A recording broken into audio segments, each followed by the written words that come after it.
On March 26, 2024, the Dali, a massive 100,000-ton container ship flying the Singaporean flag, suddenly lost power after leaving the port of Baltimore. It crashed head-on into a pier of the Francis Scott Key Bridge, a 2.6-kilometer-long structure, opened in 1977 and named after the author of the U.S. national anthem, the Star-Spangled Banner. The bridge collapsed instantly. 8 workers who were repairing the asphalt on the bridge deck at the time plunged into the water. 2 were rescued, while 6 went missing.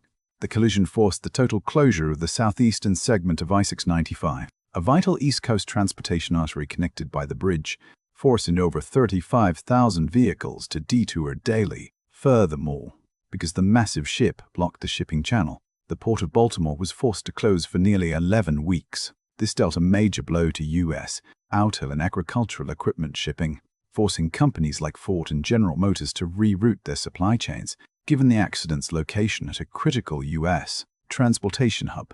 The response from the federal government, the Maryland state government, and the U.S. military was actually quite swift.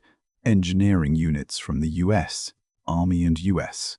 Marine Corps worked tirelessly for 77 consecutive days, deploying a 1,000-ton crane and a 6,000-ton crane to clear the bridge debris from the river. April 2nd, the military opened 2 temporary channels for small vessels. April 8, clearance of containers from the Dali began. April 25th, a temporary channel for medium-sized cargo ships was opened. May 13, the damaged pier holding down the Dali was successfully demolished. May 20, the Dali was successfully refloated and moved from the site to a nearby marine terminal. Thanks to the military's efforts, a total of 50,000 tons of steel bridge debris were cleared, allowing the main shipping channel of the Port of Baltimore to reopen by June 10. Credit where credit is due. This level of efficiency is pretty impressive on a global scale, almost like a miracle workforce dropping out of the sky. To prevent this multi-billion-dollar import-export channel from remaining blocked, the U.S. military practically mobilized a wartime level of force to go all out on the cleanup. Now, that is what you call efficiency. Compared to the military's performance during Hurricane Katrina or the California wildfires, this was a shining moment. But nobody could have guessed that this would be the peak highlight for the U.S. in this disaster, because what happened next was pure absurdity. Hello viewers, long time no see. Unlined from World Records. Wow, this is just like a movie. You'd think reopening Baltimore's shipping channel would be the grand finale, and that you shouldn't ask any more questions. Why? First of all, compared to the relatively high efficiency of clearing the site, the rescue operation was a completely different story. When the accident occurred, 8 workers were conducting maintenance on the bridge. When the impact happened, the bridge collapsed within a dozen seconds, throwing all 8 men into the water. 2 of them, who knew how to swim and had luck on their side, were pulled out by the U.S. Coast Guard. 1 later died in the hospital due to severe injuries, while the other 6 vanished into the Patapsco River. What the U.S. Coast Guard did next was baffling. After pulling out the 2 workers, they abruptly called off the search for the other 6 missing men. The excuse given by the Coast Guard spokesperson was the diving environment was too complex and the water temperature was too low, which could cause secondary injuries to rescue personnel. To put it bluntly, the water is just too cold. Before even conducting a proper search, the Coast Guard openly declared that the 6 missing men were already dead. This is truly mind-blowing and shows a complete lack of accountability. It wasn't until March 27th the bodies of 2 victims were found inside a red pickup truck, submerged in 7.6 meters of water. On the morning of April 5, another victim's body was recovered. On April 15, the 4th body was found. On April 29 and May 7, the 5th and 6th victims were recovered, respectively. The final casualty count stood at 6 dead and 1 severely injured. Honestly, this doesn't even hold a candle to Japan. Take that elderly Japanese driver's accident. It took them months, but at least they got everyone out. They didn't just shrug it off from day one by saying, "The old man is dead." So why did this happen here? The Maryland State Police released their nationalities: Mexico, Guatemala, El Salvador, and Honduras. None of them had passports, and none had legal work permits. In other words, they were undocumented immigrants working under the table, purely disposable labor. The National Transportation Safety Board, NTSB, responsible for the accident investigation, retrieved the Dali's black box on March 27th and began analyzing the cause.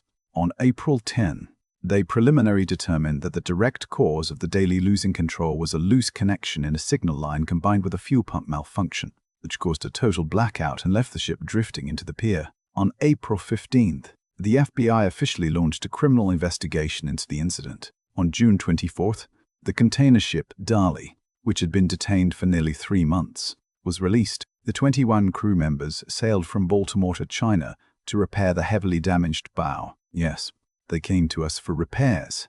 On November 18, 2025, the NTSB held a hearing and released the findings of the Dali Bridge crash investigation. Prior to the incident, the Dali suffered 2 electrical failures, one caused by a loose wire and another by a fuel pump issue.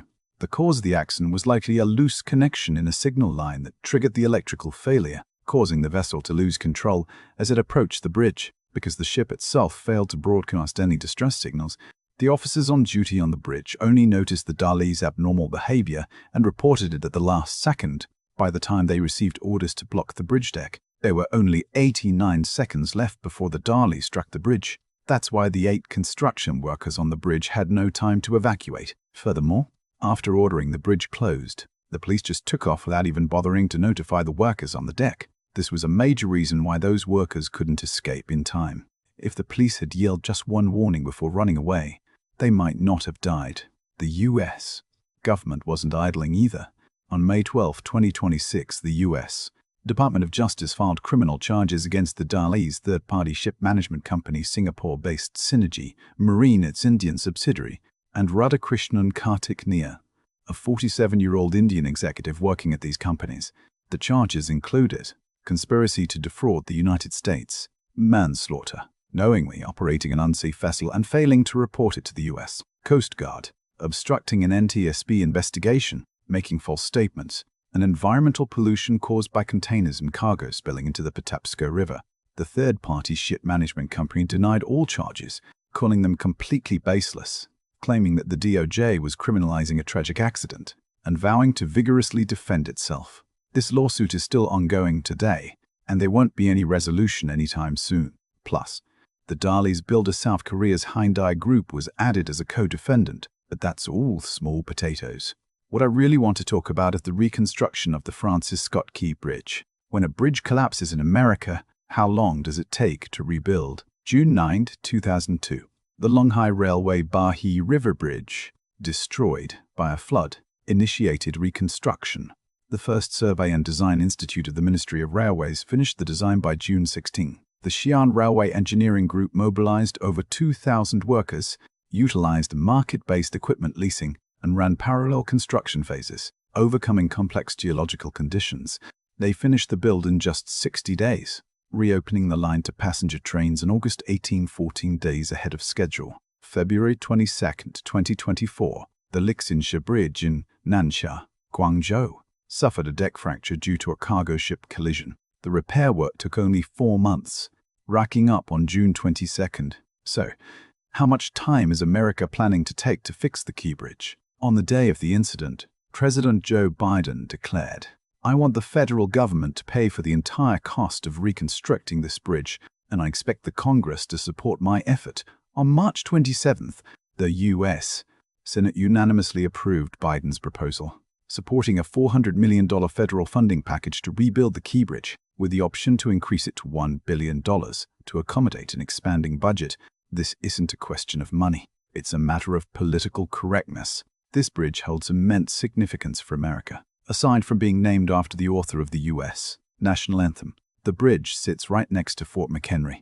During the Battle of Baltimore from September 13 to September 14, 1814, the garrison at Fort McHenry successfully repelled a British assault. Francis Scott Key, a lawyer detained on a British warship as an envoy, witnessed the American flag still flying over Fort McHenry on the morning of September 14. Inspired, he pens the poem Defense of Fort McHenry.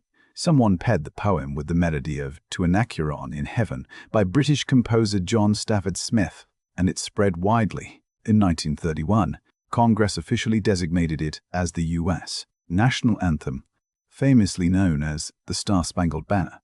So, this very spot is the birthplace of the American anthem. Combined with its status as a vital transit point, the U.S.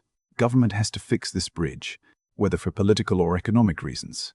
On March 28, 2024, just 2 days after the accident, the Federal Highway Administration, under the U.S. Department of Transportation, announced a $60 million emergency relief funding down payment to the Maryland Department of Transportation, MDOT, for emergency repairs, design, and reconstruction of the damaged bridge. They also promised additional emergency funds once reconstruction officially commenced. Initial estimates suggested that fixing the key bridge would cost between $1.7 billion and $1.9 billion, taking 2 years. Work could begin as soon as the cleanup concluded. If we start counting from June 10, when the military finished clearing the debris, the bridge should be repaired and reopened by the second half of 2026 under the initial estimate. That speed would be considered mediocre but acceptable. It is now June 2026, the exact time when the key bridge was supposed to be repaired and reopened according to those initial estimates. But what is the actual situation on the ground? Not a single bridge span has been erected. Only a single new pier has been built in the river, while the severely damaged old pier struck by the Dali is still sitting right where it was. This is the grand total of engineering progress during the planned 2-year reconstruction period. Locals interviewed expressed their frustration. It's deeply frustrating. Instead of a newly built bridge on the water, we are looking at parts that haven't even been demolished yet. According to the reconstruction contracts released by MDOT, the contract to build this single test pier is worth $35 million, while the design contract just for this pier is a staggering $7,300. MDOT's explanation for this was, to prevent a repeat of the Dali incident, the foundation of the new bridge piers must be incredibly solid, with a crash rating capable of withstanding a collision from a 100,000-ton vessel. Therefore, they claimed it is completely normal for design costs to far exceed construction costs. Moreover, this pier, which costs a total of $108 million, is scheduled to be demolished after crash testing, regardless of the results. And of course, the demolition fee will be billed separately. Talk about an open wallet. Wait, where is the auditor? Well, crash testing involves highly classified data, so it cannot be audited. Let that sink in for a moment. $73 million for design, $35 million for construction. The design fee is actually double the construction fee. When the service sector's GDP is several times larger than the manufacturing sector's GDP. This is exactly how US GDP is manufactured. I mean, what else are they going to do? They can't realistically go out and run an actual construction company. According to MDOT, the key bridge reconstruction was approved at the end of 2025, with official construction expected to start in the second half of 2026. By this point, the Maryland government had already poured $3.9 billion into the project. This includes the $102 million property damage settlement agreed to by the Dali's shipowner on October 24, 2024, in a massive $2.25 billion civil settlement reached between Maryland and the shipowner in April 2025. Although the contractors claim the repairs could be finished by 2028, after 2 years of work, they've only managed to build a single experimental pier destined for demolition, while failing to even remove the damaged old pier. Claiming they can finish by 2028 is pure nonsense. This project will definitely be delayed. 2028 is just a pipe dream. Completing it by 2030 would be considered early. Furthermore, construction costs are guaranteed to skyrocket. Extended schedules plus inflation. Honestly, you guys know this playbook all too well by now. The design fee is paid upfront and locked in. Unless they start over, that account doesn't move easily. But as for construction costs, the moment you step out the door, you have no idea where the money went. The $3.9 billion already thrown in is just an appetizer. The total construction cost won't be known until the final audit after the project is finished. According to an official from the Federal Department of Transportation, fixing the key bridge will require at least an additional $2 billion investment. That means the total budget for the project has reached $5.9 billion, a whopping $4 billion increase compared to the $1.9 billion reconstruction budget proposed in 2024. Yet, despite all this extra money thrown at it, actual bridge repair progress remains at absolute zero. Meanwhile, the contractor is still confidently promising a 2028 completion date. Everyone knows this is a joke. Now, the Federal DOT and MDOT have quietly pushed the expected completion date to 2030. To be honest, watching the decline of an empire like this is truly mind-boggling. Back in the day, the Empire State Building took just 410 days from groundbreaking to completion. But that was back in the 1930s. What does something from 100 years ago have to do with modern-day America? As for why the Key Bridge repairs are dragging on so much, the official explanation from the U.S. Department of Transportation goes like this. Built in 1977 as a continuous truss bridge, its overall structure is fragile and outdated. Rebuilding it requires new seismic assessments, vessel collision assessments, navigation assessments, and environmental impact assessments. The federal DOT and MDOT spent nearly 2 years just finishing the new design concepts, handling the bidding process, and dealing with various NGO hearings. Every single hearing, every environmental report, and every negotiation over the distribution of interest takes months. Of course, this is also how the experts take their sweet time dividing up the pie.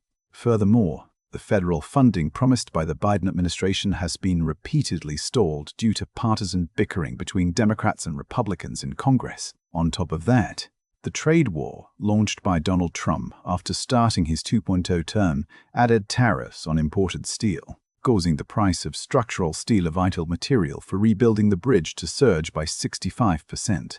The USS Truman aircraft carrier has been waiting 8 months for repairs. So what's the rush to build a bridge? In November 2025, MDOT made a move that surprised outsiders but was completely expected by experts. Seeing that the original contractor had jacked up the bridge repair budget to $9 billion, MDOT decided they couldn't stomach it anymore. So, they abruptly fired the contractor. To avoid another single company monopolizing the project, MDOT decided to break the original bridge project into 4 separate, unrelated sub-projects, handing them to 4 different contractors. The estimated construction cost is now pinned between $4.3 billion and $5.2 billion, with an expected completion date of 2030. A spokesperson for the Transportation Department explained that doing this would save money. But it seems the original expert contractor was eating way too much of the pie alone, so they flipped the table just to bring in 4 new sets of experts to share it. Actually, some people are genuinely suggesting this right now. Stop trying to fix the bridge altogether. Just build a monument and a museum on the original site to commemorate that a great bridge once stood here, letting the world know that America is still great. Building a monument and a museum would only cost $300 million, right? Wouldn't that be an absolute win? Talk about MAGA, am I right? To be fair, the current state of the Baltimore bridge reconstruction is still much better than the California high-speed rail project, which has become a massive money pit. At least this one is technically moving forward, even if the budget turns into a bottomless black hole and the schedule turns into a marathon. None of this is surprising. Thank you for watching today's video. That wraps up all the content for this episode. I'm Lion. If you enjoyed this, please make sure to like, follow, bookmark, and share. It really means a lot to us. See you guys in the next video.